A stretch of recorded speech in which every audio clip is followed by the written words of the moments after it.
Les gouvernements francophones ont approuvé aujourd'hui la création d'une commission de déontologie et d'éthique.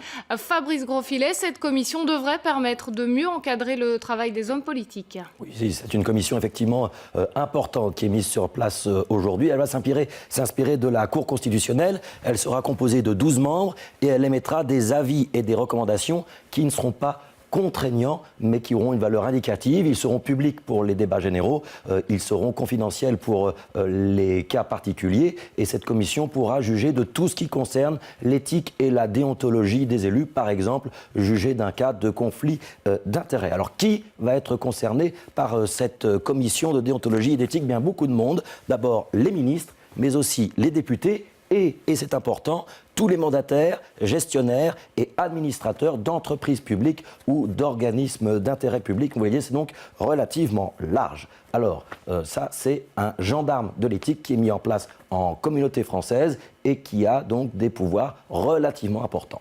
Et alors, paradoxe, Fabrice, les Bruxellois ne seront pas réellement concernés. Oui, cet accord est un accord entre gouvernements francophones. Donc, pour la Wallonie, pas de problème.